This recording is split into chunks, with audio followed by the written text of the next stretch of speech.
오늘은 베드로전서 강해 11번째 시간입니다. 부부의 삶에 대한 말씀을 드리겠습니다. 여러분, 세상이 아무리 힘들고 어렵다고 할지라도 부부가 서로 사랑하며 하나님의 은혜 가운데 살아가면 어떤 고난도 역경도 이길 수 있는 줄 믿으시기를 바랍니다. 오늘 본문의 말씀은 로마 제국 시대에 예수님을 믿는다라고 하는 이유 때문에 여러 곳에서 고난받는 그리스도인들에게 하나님께서 베드로 사도를 통하여 위로와 격려의 말씀을 주신 것입니다. 힘들고 어려운 세상에서 우리가 승리하는 비결은 부부가 하나님의 말씀을 따라서 각기 제 역할을 성실히 감당할 때 여러분들은 세상을 이겨낼 수 있는 것이고 또 하나님께서 예비하신 큰 복을 받아 누릴 수 있는 줄 믿으시기를 바랍니다. 첫째, 오늘 본문의 1절부터 6절까지 말씀은 아내가 남편에게 해야 할 일이 있습니다. 그것은 아내는 남편에게 순종하시기를 바랍니다. 오늘 본문이 이렇게 시작됩니다. 아내들아, 이와 같이 자기 남편에게 순종하라. 이와 같이 이런 표현이 나왔습니다. 이와 같이 자기 남편에게, 누구의 남편? 자기 남편에게 순종하라. 여기서 말하는 남편은 예수님을 믿지 않는 남편을 의미하는 것입니다. 그러니까 예수님을 믿는 남편, 심지어 예수님을 믿지 않는 남편에게도 순종하는 것이 하나님의 뜻이다라고 하는 것입니다. 그러면 남편에게 순종해야 할 이유가 무엇일까요? 우리 아내 되신 분들은 대부분 남편이 사랑스럽고 또 자기의 마음에 맞을 때, 자기에게 잘해줄 때 그 반응으로서 사랑한다, 순종한다 이렇게 말하는 분들이 있습니다. 오늘 말씀을 잘 들으셔야 합니다. 첫 번째, 순종해야 할 이유는 주님의 명령이기 때문에 그런 것입니다. 자, 여성이 남성보다 열등하기 때문에 아내가 남편에게 순종하는 것이 아닙니다. 성경의 가르침은 남녀가 평등합니다. 여기서 남성에게 여성이 순종하라. 이건 창조의 질서인 것입니다. 하나님께서는 에덴 동산에 아담과 하와를 지으시고 최초의 가정을 허락하셨습니다. 그리고 이 가정에 하나님의 뜻을 이루시기 위하여 남편인 하와를 그 가정의 지도자로 삼으셨다라고 하는 말씀입니다. 그러니까 한 가정의 대표자를 하나님은 남편으로 삼으셨다, 이 말씀이에요. 여러분, 그래서 아내들아, 이와 같이 자기 남편에게도 순종하라. 이와 같이가 뭐예요? 이 말씀의 뜻은 바로 위에 있는 베드로전서 2장에 나타난 말씀을 의미하고 있는데, 자, 베드로전서 2장의 말씀을 보면 13절부터 17절까지는 권세자들에게 순종하듯이, 그리고 2장 18절부터 20절까지는 사환이 까다로운 주인에게 순종하듯이, 그리고 25절의 말씀대로 이제 성자 예수님께서 부당한 고난을 받으시면서도 원망하지 아니하시고 성부 하나님의 뜻에 순종하심으로 우리의 구원을 이루어 주신 것처럼 아내들도 그 남편에게 순종해서 불신자 남편을 구원받게 하여라 라고 하는 말씀인 것입니다. 그래서 여기 아내 되신 분들은 주님이 말씀하신 대로 자기 남편에게 순종해야 하는 것입니다. 여러분, 우리가 분명히 알아야 할 것은 대부분 아내들이, 여성들이 보면 자기 남편에게는 친절하지 않고 오히려 다른 사람의 남편에게 상냥하고 친절한 모습들을 보이는데 이것은 순서가 잘못된 것이라고 주께서 말씀을 합니다. 그래서 자기 남편에게 순종해야 한다. 그 다음에 또 왜 자기 남편에게 순종해야 되느냐? 두 번째 이유는 남편에게 순종을 통해서 불신 남편을 구원할 수 있기 때문에 그런 것입니다. 자, 아내가 남편에게 하나님의 은혜 가운데 순종하는 태도를 보일 때 남편이 예수 믿고 구원받을 수 있는 길이 열리게 된다. 1절 보면 혹 말씀을 순종하지 않는 자라도, 처음에 말씀드린 것처럼 이 남편은 말씀을 순종하지 않는 불신자를 의미한다고 그랬습니다. 자, 그 사람이 구원받는 것 말로 말미암지 않고, 1절 보세요. 자, 불신 남편이 구원받는 것은 아내의 말, 떠들썩하는 소리, 잔소리, 이런 것으로 구원받는 것이 아니라 그 말이에요. 그럼 어떻게 구원받을 수 있나요? 이는 혹 말씀을 순종하지 않는 자라도 말로 말미암지 않고 그 아내의 무엇으로? 행실로 말미암아 구원을 받게 하려 함이니, 이렇게 말씀을 해요. 그러니까 예수님을 믿는 가정에 아내는 남편에게 순종하는 거 쉽겠지요. 그러나 믿지 않는 남편에게 예수 믿는 아내가 순종한다는 것이 어려워요. 그래서 순종하라고 말씀을 하신 다음에 그 이유를 지금 설명을 하는 거예요. 왜 못마땅한 불신자 남편에게도 순종을 해야 되느냐? 그러면 너의 그 아름다운 행실을 보고 안 믿는 남편이 감동을 받고 예수님을 믿어서 구원받게 하기 위함이다. 이렇게 말씀을 하신 거예요. 이해가 되셨습니까? 그러니까 사람의 말로 불신 남편을 구원하는 것이 아니라 본문은 그의 아내의 행실이다, 이렇게 말씀을 했고, 또 2절에 보면 같이 사는 남편이 아내의 말을 듣고 감동을 받는 것이 아니고 뭘 보고 있나요? 너희의 두려워하며 정결한 행실을 봄이라. 그러니까 아내가, 이게 두려워하며, 이 말은 하나님을 두려운 마음으로 하나님을 경외하는 아내, 그리고 그 믿음을 가지고 정결하게 살아가는 그 모습을 어디에서? 가정에서 보고 감동을 받아. 그리고 예수님을 믿게 된다라고 하는 말씀인 것입니다. 사랑하는 성도 여러분, 그러므로 우리가 믿지 않는 남편을 구원하기 위해서라도 하나님의 말씀에 따라 불신 남편에게도 여러분이 순종할 수 있어야 하는 것입니다. 그리고 또 하나, 세 번째 이유는 왜 남편에게 아내는 순종해야 되는가? 3절부터 4절, 너희의 단정한 머리를 꾸미고 금을 차고 아름다운 옷을 입는 외모로 하지 말고 오직 마음에 숨은 사람을 온유로 안정한 심령에 썩지 아니할 것으로 하라. 이는 하나님 앞에 값진 것이니라. 아멘. 자, 이 말씀은 뭐냐 그러면 참 그리스도인인 아내의 아름다운 모습이기 때문이다. 그러니까 아내로서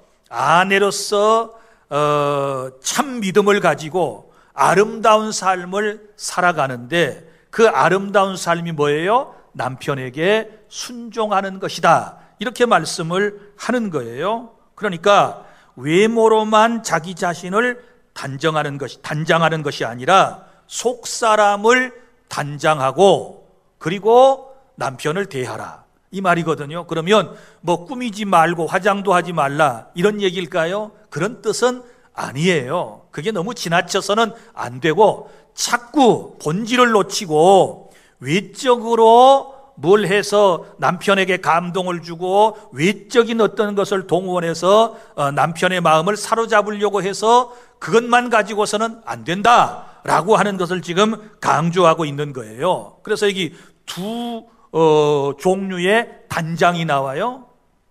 자, 3절 첫 번째 나오는 것은 외적 단장이죠. 그 외적 단장이 나오고 그 다음에 이제 4절에 보세요. 4절에는 속사람의 단장이 나와요. 4절, 오직 마음에 숨은 사람을 줄여서 말하면 뭐라고 그럴까요? 속사람이지요. 마음에 숨은 사람, 우리의 속사람을 두 가지로 단장을 해야 되는데 하나는 뭐예요? 온유함이에요. 온유하고 그랬습니다. 그러니까 내면을 온유한 마음으로 만들어야 되는데 온유하다라고 하는 것은 뭘 말할까요? 친절하다, 상냥하다, 부드럽다, 자상하다라고 하는 뜻을 가지고 있는 거예요. 예수님의 성품이 무엇입니까? 온유지요. 나는 온유하고 마음이 겸손하니 예수님께서 그렇게 자기 자신을 우리에게 소개해 주셨잖아요. 그러니까 예수님의 온유한 마음으로 속사람을 뭐하라? 단장하라. 겉을 꾸미듯이 속사람도 단장해야 한다라고 하는 말씀이고, 그 다음에 또 하나, 속사람을 어떻게 단장해야 되느냐? 안정한 심령, 이렇게 말했습니다. 안정한 심령이 무엇일까요? 외부에서 일어나는 동요에도 흔들리지 않는 평안함을 말하는데 언제나 고요한 태도, 침착한 태도, 조용한 성품을 말하는 것입니다. 사랑하는 성도 여러분, 특별히 아내 되신 분들 오늘 말씀을 기억하시기를 바랍니다. 겉을 단장해가지고 남편의 마음을 사기보다는 우리는 속사람을 아름답게 꾸며서 온유와 안정된 마음, 차분한 마음을 여러분이 가지셔서 남편에게 감동을 주고 남편을 구원해내야 될 줄로 믿으시기를 바랍니다. 여기 말씀을 보시면 여러분, 금이나 아름다운 옷으로 치장하는 것은 이것은 언젠가는 썩어질 것이다, 이렇게 말씀을 했습니다. 그러나 썩지 아니할 것은 뭐예요? 온유하고 안정한 심령은 영원히 썩지 아니하고 이것이 하나님 앞에 뭐한 거예요? 값진 것이다, 아름다운 것이다, 귀한 것이다, 아름다운 멋진 삶이다, 이렇게 주님께서 우리에게 말씀을 하시는 줄로 믿으시기를 바랍니다. 그러니까 아내가 예수님을 잘 믿는다라고 하는 것은 다른 것이 아니라 바로 온유함과 그리고 안정한 심령을 말한다. 그 다음에 또 하나, 아내가 남편에게 순종해야 할 이유는 5절부터 6절까지 말씀입니다. 여기 말씀을 보면 믿음의 선배들이 그러했던 것처럼 너희들도 그렇게 순종해야 된다라고 하는 말씀이거든요. 그래서 한 사람을 예로 들었어요. 그럼 어떤 믿음의 선배가 자기 남편에게 그렇게 순종을 잘했느냐? 누가 나옵니까? 사라가 나옵니다. 사라가 아브라함을 주라 칭하여, 자, 아내인 사라가 남편인 아브라함에게 뭐라고 불렀어요? 주라, 주님, 이렇게 불렀다는 거예요. 자, 여기서 주라라고 하는 말은 영어에서 로드라고 하는 말이에요. 여러분이 잘 아시는 것처럼 영어 성경에서 로드가 나올 때에는 그 앞에 알파벳을 먼저 잘 봐야 돼요.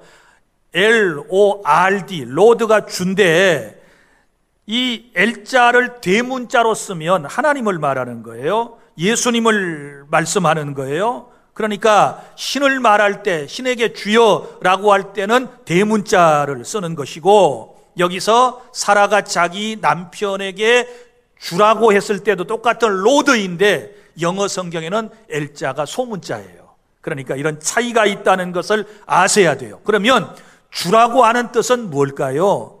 주님이라는 뜻인데 나의 주인이십니다. 그때 주인, 나의 주인, 나는 당신께 속한 사람입니다 라고 하며 자기를 낮춰 부르는 바로 호칭이 되는 것입니다. 자기를 낮추고 상대를 높여서 주님, 주인님 이렇게 얘기를 하는 거예요. 그러니까 여러분 보십시오.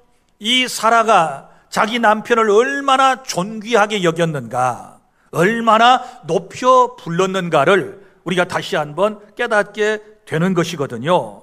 사랑하는 성도 여러분, 오늘 말씀을 통하여 주신 말씀 잊지 말고 우리 아내들은 꼭 정리를 다시 한번 해보셔야 돼요. 왜 남편에게, 심지어 불신 남편에게라도 아내로서 순종을 해야 되느냐? 그것은 주님의 명령, 주님의 명령이시기 때문에 그런다. 그 다음에 불신 남편을 구원하기 위해서 그런다. 그리고 또 하나는 내가 진정한 신앙인으로서 마땅히 아내로서 그렇게 해야 하기 때문이다. 그리고 믿음의 선배, 특별히 아브라함의 아내였던 사라가 그렇게 했기 때문에 아내들은 남편에게 순종해야 된다. 그런데 궁극적인 목적은 어디에 있나요? 궁극적인 목적은 불신 남편일 경우에는 그를 구원하기 위해서 그렇게 하라, 이런 뜻이거든요. 이해가 되셨습니까? 그러니까 믿는 남편은 이제 정말 하나님의 은혜 가운데서 용기와 희망을 갖고 격려를 받아서 더 멋진 남편의 사명을 감당하도록 우리가 순종해야 되는 것이고, 믿지 않는 남편을 두셨을 경우에는 그 남편을 어찌하든지 주님께로 인도해야 되기 때문에 순종하라고 주께서 우리에게 가르쳐 주셨다라고 하는 말씀을 믿으시기를 바랍니다. 그래서 주님은 이렇게 말씀을 하셨습니다. 이처럼 예수님을 믿는 부인이 남편에게 순종하는 것은 선을 행하는 것이고, 어떤 두려운 환경에서도 놀라지 않고 담대함으로, 여기 사라의 딸이 되었다 그랬거든요. 그의 딸, 사라의 딸. 사라의 딸은 곧 누구의 딸이에요? 아브라함의 딸이지요. 아브라함의 후손이지요. 그러니까 아브라함의 후손으로서, 사라의 딸로서 그렇게 두려워하지 말고 어떤 상황에서도 남편에게 최선을 다하여 순종하는 삶을 살아라, 이렇게 말씀을 주신 것입니다. 자, 여기까지 말씀을 들어오시면서 우리 남편들은 지금 속이 언짢아 가지고 아내들은 지금 속이 언짢아 가지고 왜 문제만은 남편한테 먼저 아내한테 잘하라고 설교를 하시지, 이렇게 순서를 바꿔가지고 나 남편한테 잘하고 있는데 아내 된 자들에게 먼저 이런 말씀을 주시는가, 이런 분들이 있을 수 있어요. 그런데 저도 꼭 그렇게 하고 싶었거든요. 남편한테 먼저 자기 아내한테 잘하라고 설교하고 싶은데 성경이 그렇게 되어 있어요. 이걸 어쩌겠어요? 그리고 오늘 아내가 해야 할 일과 남편이 해야 할 일이 7절에 나오는데 그 양을 보아도 아내가 해야 할 일은 1절부터 몇 절까지 나와요? 6절까지 나오고 남편에게 할 말은 딱 한 절밖에 없네. 하나님이 그렇게 정하신 것이니까 너무 서운하게 생각하지 마세요. 그리고 지금까지 남편들 지가 살았을 거예요. 내 아내가 저 말에 은혜를 받았으면 좋겠다. 그리고 정말 나한테 좀 조용조용 성깔 안 부리고 순종했으면 좋겠다, 이러면서 남편들이 좀 용기를 얻으셨으리라고 생각을 해요. 그러나 이게 반전이 일어납니다. 둘째로 7절 이제 7절 말씀은 남편이 아내에게 해야 할 일이 나와요. 그러면 남편은 아내에게 어떻게 해야 되나요? 사랑하셔야 될 줄 믿으시기를 바랍니다. 자, 그러면 이제 구체적으로 7절에 남편이 아내를 어떻게 사랑할 것인가, 그 사랑하는 방법이 나와요. 7절, 남편들아 이와 같이, 그래서 이와 같이, 여기 이와 같이 이 말은 위에 있는 구절과 연결이 되는 거예요. 아까 제가 3절에서 이와 같이는 2절에서 순종에 대한 얘기라고 그랬지요. 또 여기 7절에 나오는 남편들아 이와 같이, 그 말은 1절에서 6절에 아내 센 사람들이 남편에게 순종한 것 같이 너희들도 또 이렇게 해야 돼 라고 하는 말씀이거든요. 자, 그러면 첫째로 어떻게 사랑하느냐, 아내에 대해서 잘 알아야 합니다. 자기 아내를 잘 알아야 돼요. 남편들아 이와 같이 지식을 따라 너희 아내와 동거하고, 여기 지식이 나왔어요. 지식이라고 하는 말이 무슨 말일까요? 알미예요. 그럼 여기서는 누구를 알아야 된다는 걸까요? 자기 아내에 대하여 알아야 된다. 그래야 아내에 대한 사랑이 시작된다는 말씀이거든요. 그러면 남편들이 아내에 대해서 뭘 알아야 되느냐? 먼저는 육체의 상태를 알아야 돼요. 건강의 상태를 먼저 아는 것이 중요해요. 어디가 아픈지, 어디가 연약한지, 이거를 먼저 알아야 돼요. 그런데 남편들이 아내에 대해서 몰라도 너무 몰라요. 너무 몰라요. 아예 알려고 생각도 안 해요. 자기 아내가 무슨 병이 있는지도 몰라요. 무슨 약을 먹고 있는지도 잘 몰라요. 이러면 어떻게 사랑이 시작되겠습니까? 그래서 육체의 건강 상태, 연약한 부분들을 먼저 알아야 되고, 그 다음에는 뭘 알아야 되느냐? 정서적인 상태, 감정, 바라는 것, 소원이 무엇인가를 알아야 하는 것이에요. 여러분, 이게 이제 궁금하면 우리 남편들은 예배가 끝난 다음에 집에 가서 조용히 한번 아내들에게 물어보세요. 당신이 소원이 무엇입니까? 내가 어떻게 해주면 당신의 마음이 행복하겠습니까? 이렇게 한번 물어보세요. 물어보면 큰 것을 바라는 아내는 없을 거예요. 소소한 말 한마디, 집에서 말하는 말 한마디, 그리고 표정 하나하나, 그리고 아주 소소한 것 조금 도와주는 것, 이런 것들이 소원일는지도 몰라요. 그래서 여러분들이 오늘은 한번 가서 물어보실 필요가 있어요. 아내의 소원이 무엇인지를 알고, 이게 바로 남편이 아내를 사랑하는 것의 시작입니다. 그리고 아내들도 아주 조심스럽게 자기가 바라는 바를 남편들에게 말해야 돼요. 자기의 소원을 말해야 돼요. 예를 들어서 당신 말수가 없는 게 너무 그래요. 이제는 말 좀 하고 살아요. 또 나에 대해서 관심을 좀 가져주세요. 바깥일만 소중하게 생각하지 말고 가정일도 좀 소중하게 생각해 주세요.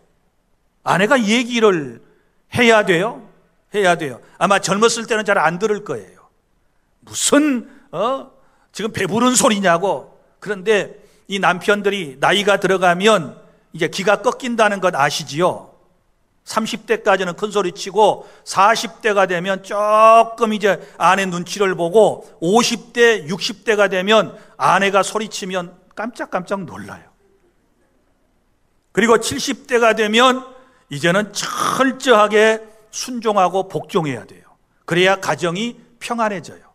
그런데 남편들이 이걸 모르고 둑스럽게 막 소리만 지르면 된 줄 알고 그렇게 한단 말이지요. 이게 잘못된 거예요. 그래서 아내의 욕구, 니즈가 뭔지를, 바람이 뭔지를, 감정 속에 바라는 것이 뭔지를 남편은 알아야 아내를 사랑할 수가 있다라고 하는 것을 여러분이 기억하시기를 바랍니다. 그 다음에 두 번째는 남편이 아내를 사랑하려면 아내를 귀히 여기라. 오늘 본문 귀히 여기라 그랬습니다. 중반절 보세요. 귀하게 여겨라. 그러면 왜 귀하게 여겨야 되느냐? 귀하게 여겨야 할 세 가지 이유가 나옵니다. 먼저는 연약한 그릇이라고 말씀을 합니다. 그런데 여기 말씀에 보면 그를 더 연약한 그릇이요. 더자가 붙었어요. 더 연약하다는 말은 남편과 아내 다 똑같이 하나님 앞에서는 질그릇이에요. 맞지요? 다 그릇입니다. 우리 질그릇, 흙으로 빚음을 받았다는 인간을 그렇게 표현한 것입니다. 그리고 질그릇 속에 뭐가 담겨 있나요?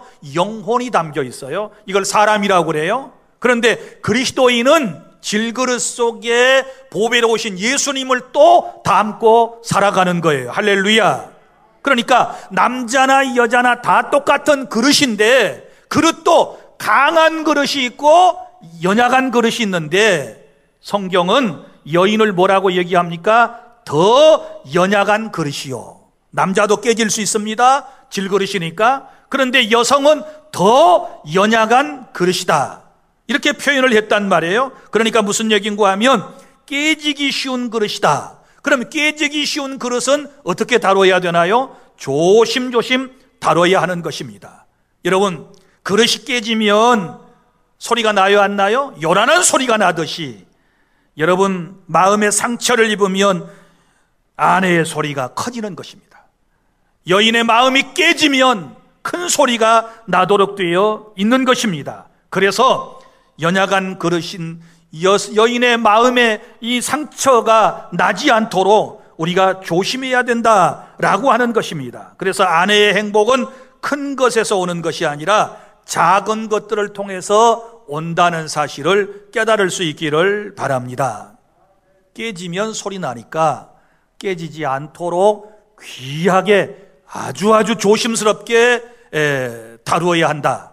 남편들은 귀담아 들으실 수 있기를 바랍니다. 그 다음에 또 하나, 귀역이라고 하는 말씀의 뜻은 뭐냐 그러면 영원한 생명을 함께 누릴 사람이기 때문에 그래요. 여기 말씀이 계속 그렇게 됩니다. 또 생명의 은혜를 함께 이어받을 자로 알아. 여기도 알아 그랬거든요.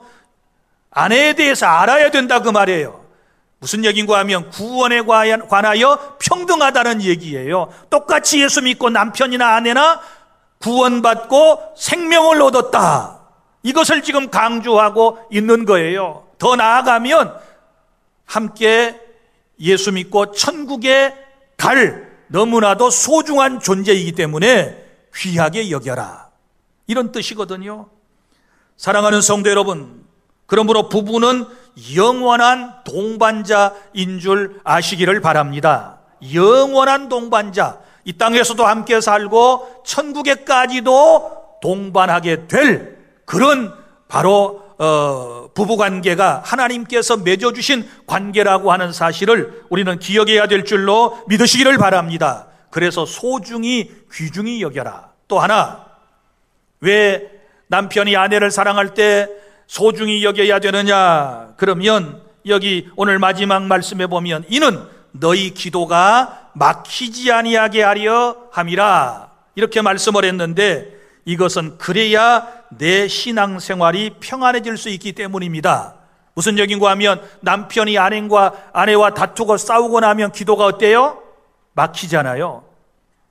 아내도 마찬가지일 거예요. 서로 기도가 막히잖아요. 불편한데 기도가 나오겠어요? 그래서 내 기도가 막히지 않게 하려면 아내를 사랑하고 그 아내를 존중히 여기고 사랑하면 된다라고 하는 주님의 가르침이신 줄로 믿으시기를 바랍니다. 사랑하는 성도 여러분, 그러므로 영적 가정, 행복한 부부관계가 유지되려면 우리가 서로 사랑해야 될 줄로 믿으시기를 바랍니다. 이제 말씀을 맺습니다. 사랑하는 성도 여러분, 우리 모두 힘들고 고달픈 세상을 살아가고 있습니다. 고난을 이겨나가는 방법 중 하나는 하나님께서 짝지어 주신 부부가 서로 제 역할을 잘 감당하며 사랑하며 하나 되어 주님 안에서 살아가는 것인 줄로 믿으시기를 바랍니다. 그래서 먼저 아내는 남편에게 순종하시기를 바랍니다. 주님의 명령에 따라 불신 남편에게 그리스도인으로서 아름다운 모습을 보이시기를 바랍니다. 온유하고 안정된 심령으로 내조하시기를 바랍니다. 남편을 그리스도께 인도하는 것은 말이 아니라 여러분의 행실인 것입니다. 아브라함의 아내 사라처럼 남편을 존중하고 순종할 때 그 모습을 본 불신 남편이 감동을 받고 주님께로 돌아오게 될 것이며, 이미 예수님을 믿는 남편은 더 성숙되고 아름다운 남편의 사명을 감당하여 가정을 잘 이끌어가게 될 줄로 믿으시기를 바랍니다. 또한 남편은 아내를 사랑하시기를 바랍니다. 그리스도께서 자신을 내어주신 사랑으로 교회를 사랑해 주셨던 것처럼 아내를 사랑하시기를 바랍니다. 육체의 연약함과 감성의 필요에 따라 채워주고 연약한 그릇과 같으며 영원한 동반자인 아내를 사랑하시기를 바랍니다. 그러면 신앙생활, 가정생활은 더 행복하고 평안해지게 될 줄로 믿으시기를 바랍니다. 힘들고 어려울 때일수록 서로 사랑함으로 고난을 극복해 나가는 우리 주 안의 모든 가정, 가족, 특별히 부부의 삶이 될 수 있기를 축복합니다. 기도하겠습니다.